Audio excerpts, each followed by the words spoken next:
सम्राट अशोक का नाम सुनते ही दिमाग में आता है अशोक की वीरता, कलिंगा के युद्ध में उनकी विजय और पूरे भारतवर्ष में उनका परचम। अशोक की वीरता तो सिर्फ इस बात से पता चल जाती है कि जब कलिंगा की लड़ाई हुई तो उन्होंने 1,50,000 सैनिकों को बंदी बना लिया था। लेकिन एक तथ्य यह भी है कि इस युद्ध में कुछ ऐसा हुआ कि कई साम्राज्यों पर विजय पाने वाले सम्राट अशोक ने फिर कभी युद्ध नहीं लड़ा। सम्राट अशोक ने आखिर भविष्य में युद्ध क्यों नहीं लड़ा, इस बात की कहानी तो हम आपको बताएंगे ही, लेकिन इतिहास में कुछ ऐसे तथ्य भी बताए जाते हैं जिसमें कहा गया है कि सम्राट अशोक महान नहीं बल्कि एक क्रूर शासक थे। जी हाँ, इतिहास में सम्राट अशोक को कई लोग आज भी क्रूर शासक मानते हैं, मगर ऐसा क्यों? इसकी कहानी बताने से पहले आपको बताते हैं उनकी वीरता के बारे में। यह बात 261 ईसा पूर्व की है। कलिंगा या यूं कहें आज का उड़ीसा, व्यापार हो या फिर कोई और क्षेत्र, उसका नाम काफी विकसित क्षेत्रों में आता था। कलिंगा का इतना परचम था कि मौर्य साम्राज्य को भी कलिंगा एक खतरा लगने लगा था। मौर्य साम्राज्य को भी लगने लगा था कि कलिंग पाटलिपुत्र मौर्य राजधानी और मध्य भारतीय प्रायद्वीप में उसकी संपत्ति के बीच संचार को बाधित कर सकता है। फिर क्या था, मौर्य सम्राट अशोक ने कलिंगा को अपने अधीन करने की ठानी और सम्राट अशोक ने कलिंगा पर चढ़ाई कर दी।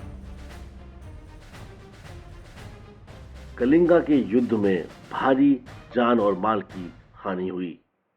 तकरीबन 1 लाख लोगों को अपनी जान से हाथ धोना पड़ा। इसके साथ साथ कई लोग अपनी चोटों के कारण बाद में भी मारे गए और सम्राट अशोक ने इसी युद्ध में तकरीबन 1,50,000 सैनिकों को बंदी भी बना लिया था। कहा जाता है कि मगध की सेना के भी इतने ही सैनिक मारे गए थे। ऐसा माना जाता है कि यह युद्ध धौली की धौली पहाड़ियों पर लड़ा गया था, जो दया नदी के तट पर स्थित है, और यह दया नदी मृतकों के खून से लाल हो गई थी। अगर अभी की दया नदी की बात करें तो धौली पहाड़ियों के शांति स्तूप की चोटी से दया नदी का नजारा मनमोहक दिखाई पड़ता है। इस युद्ध में मौर्य सम्राट को विजय तो मिली, लेकिन इस युद्ध का परिणाम उनके जीवन के लिए एक बहुत बड़ा बदलाव साबित हुआ। सम्राट अशोक युद्ध के बाद गहराई में चले गए और उन्होंने बौद्ध धर्म ग्रहण किया। इसके साथ साथ वह शांति के प्रचारक बन गए। तो यह तो बात हुई सम्राट अशोक के महान बनने की कहानी, लेकिन अब बताते हैं उनका जिंदगी का दूसरा पहलू। एक वेबसाइट लल्लन टॉप की रिपोर्ट में बुद्धिस्ट किताबों के हवाले से बताया गया है कि अशोक ने अपने 99 भाइयों को मार दिया था, सिर्फ 30 को छोड़ दिया था। कई अधिकारियों को भी उन्होंने मारा। अशोक ने 500 अधिकारियों को अपने हाथ से काटा था। इसके साथ साथ 270 ईसा पूर्व में अशोक राजा बन गया। उस समय उसको चंडाशोक कहा जाने लगा था। सम्राट अशोक को लेकर इतिहास में 2 अलग अलग धड़ माने जाते हैं।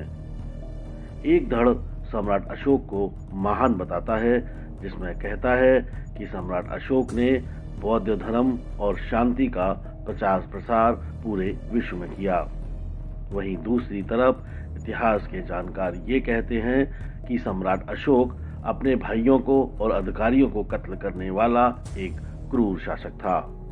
ये फैसला हम अब आप पर छोड़ते हैं कि आप सम्राट अशोक को क्या मानते हैं। इस तरह की कहानियों को जानने के लिए कहानी को लाइक करें और चैनल को सब्सक्राइब करें।